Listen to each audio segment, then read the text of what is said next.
Hello everyone, स्वागत है आपका हमारे चैनल पुस्तक ज्ञान में। फ्रेंड्स, आज के वीडियो में हम लोग देखेंगे क्लास 7 के हिस्ट्री का 10th chapter 18th century political formation का पार्ट 1 का हिंदी समरी। तो चलिए देर ना करते हुए वीडियो को शुरू करते हैं। फ्रेंड्स, मैप 1 और मैप 2, यहाँ ये जो मैप 1 है जो अभी स्क्रीन पे दिखाई दे रहा है, और इसके नीचे जो मैप 2 दिया हुआ है, यहाँ पे जो हम लोग देख सकते हैं, ये दोनों मैप है। अगर इस दोनों मैप को अगर हम लोग ध्यानपूर्वक देखेंगे तो हमें पता चलेगा कि 18वीं शताब्दी के दौरान उपमहाद्वीप में कुछ विशेष रूप से उल्लेखनीय घटना जो है वो घटती रही। अगर हम लोग गौर करें तो हमें पता चलेगा कि कई स्वतंत्र राज्यों के उदय से मुगल साम्राज्य की जो सीमा थी वो बहुत ही अधिक बदल चुकी थी। हम यह भी देखेंगे कि 1765 तक एक दूसरी शक्ति यानी कि ब्रिटिश जो सत्ता था उसने भी पूर्वी भारत के बड़े बड़े हिस्सों को सफलतापूर्वक अपने कब्जे में कर लिया था। ये जो मैप है ये हमें दर्शाते हैं कि 18वीं शताब्दी एक ऐसी अवधि थी जब भारत में राजनीतिक परिस्थितियां अपेक्षाकृत एक छोटे से जो समय का अंतर था उसमें बड़ी तेज़ी से अचानक बदलनी शुरू हो गई थी। इस चैप्टर में हम 18वीं शताब्दी के पूर्वार्ध के दौरान उपमहाद्वीप में उत्पन्न हुई नई राजनीतिक शक्तियों के बारे में हम लोग जानेंगे और उसी के बारे में हम लोग पढ़ेंगे। The crisis of the empire and the later Mughals, यानी कि मुगल साम्राज्य और परवर्ती मुगलों के लिए संकट की स्थिति। चैप्टर 4 में हमने पढ़ा था कि मुगल साम्राज्य अपनी सफलता की ऊंचाई पर किस प्रकार पहुंचा, और फिर 17वीं शताब्दी के अंतिम वर्ष में उसके सामने तरह तरह के संकट किस प्रकार खड़े होने लगे थे। ऐसा अनेक कारणों से हुआ। बादशाह औरंगजेब ने दक्कन में 1679 से लंबी लड़ाई लड़ते हुए साम्राज्य के सैन्य और वित्तीय संसाधनों को बहुत ही अधिक खर्च कर दिया था। औरंगजेब के उत्तराधिकारियों के शासनकाल में साम्राज्य के प्रशासन की कार्यकुशलता समाप्त होने लगी और मनसबदारों के शक्तिशाली वर्गों को वश में रखना केंद्रीय सत्ता के लिए बड़ा ही कठिन हो गया था। सूबेदार के रूप में नियुक्त अभिजात अक्सर राजस्व और सैन्य प्रशासन दोनों कार्यालयों पर नियंत्रण रखते थे। इससे मुगल साम्राज्य के विशाल क्षेत्र पर उन्हें विस्तृत राजनैतिक, आर्थिक और सैन्य शक्तियाँ मिल गई थी। जैसे जैसे सूबेदारों ने प्रांतों पर अपना नियंत्रण किया, राजधानी में पहुंचने वाले राजस्व की मात्रा में बहुत ही कमी आनी शुरू हो गई।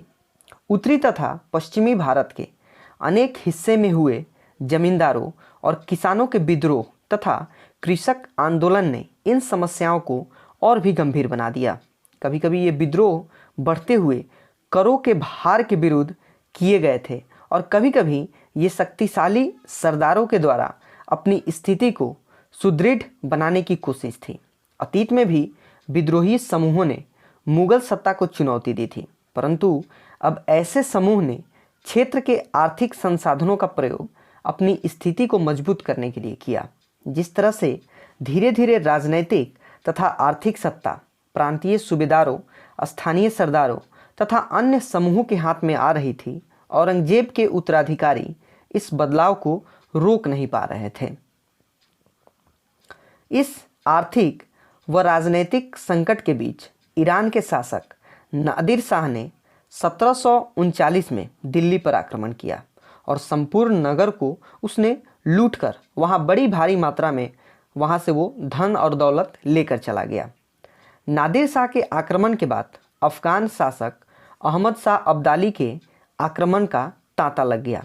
उसने तो 1748 से 1761 के बीच 5 बार उत्तरी भारत पर आक्रमण किया और बहुत ही अधिक क्षति पहुंचाई तथा लूटपाट भी किया।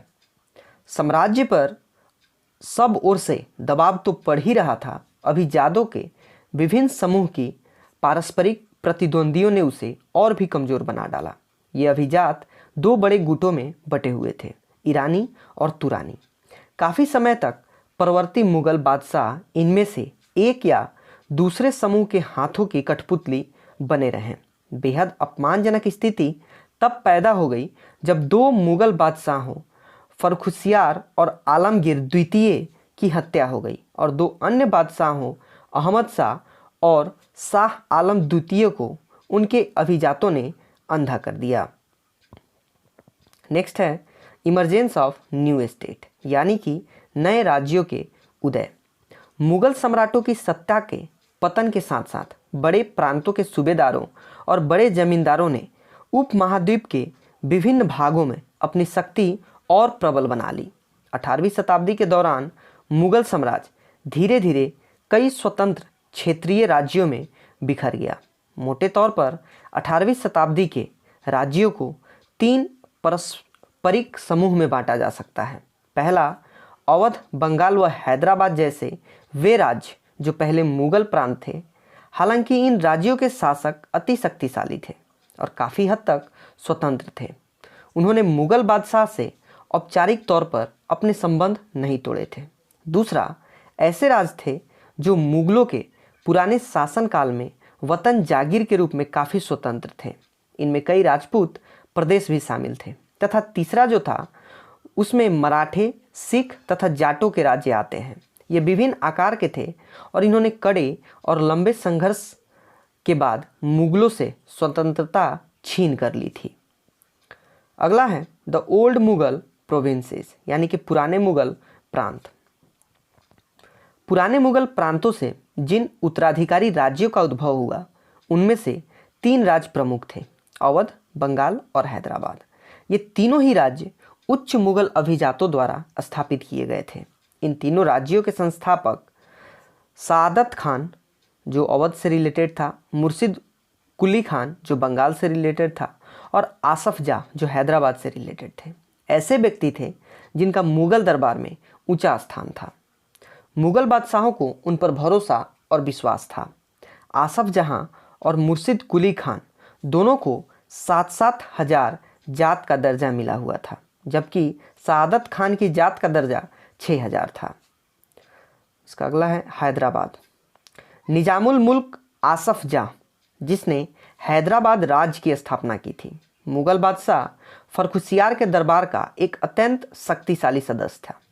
उसने सर्वप्रथम अवध की सूबेदारी उसे सौंपी गई थी और बाद में उसे दक्कन का कार्यभार दे दिया गया। 1720 से 1722 के मध्य ही दक्कन प्रांतों का सूबेदार होने की वजह से आसफ जाह के पास पहले से ही राजनीतिक और वित्तीय प्रशासन का पूरा नियंत्रण था। दक्कन में होने वाले उपद्रवों और मुगल दरबार में चल रही प्रतिस्पर्धा का फायदा उठाकर उसने सत्ता हथियाई तथा उस क्षेत्र का वास्तविक शासक भी बन गया। आसफ जाह अपने लिए कुशल सैनिकों तथा प्रशासकों को उत्तरी भारत से लाया था और वे दक्षिण में नए अवसर पाकर प्रसन्न थे। उसने मनसबदार नियुक्त किए और इन्हें जागीरें प्रदान की। हालांकि वह अभी भी मुगल सम्राट का सेवक ही था, फिर भी वह काफ़ी आज़ादी से शासन चलाता था। न तो वह दिल्ली से कोई निर्देश लेता था और न ही दिल्ली उसके कामकाज में कोई हस्तक्षेप करती थी। मुगल बादशाह तो केवल निजामुल मुल्क आसफ जाह द्वारा पहले से किए गए निर्णय की पुष्टि कर दिया करते थे। हैदराबाद राज्य पश्चिम की ओर मराठों के विरुद्ध और पठारी क्षेत्र के स्वतंत्र तेलुगु सेनानायकों के साथ युद्ध करने में सदा संलग्न रहता था। पूर्व दिशा में निजामुल मुल्क आसफ जाह कोरोमंडल तट पर स्थित वस्त्रोपत धन संपन्न क्षेत्र पर अपना नियंत्रण प्राप्त करने की महत्वाकांक्षा रखता था, पर उसकी इस महत्वाकांक्षा पर उस क्षेत्र में ब्रिटिश शक्ति की उपस्थिति के कारण रोक भी लग गई थी। नेक्स्ट है अवध। दोस्तों अवध से देखेंगे हम लोग इसके सेकेंड पार्ट में। तब तक इस वीडियो में बस इतना ही। मिलेंगे अगले वीडियो में। तब तक हमारे चैनल पर बने रहिए और हमारे वीडियो को देखते रहिए। तब तक के लिए दोस्तों धन्यवाद।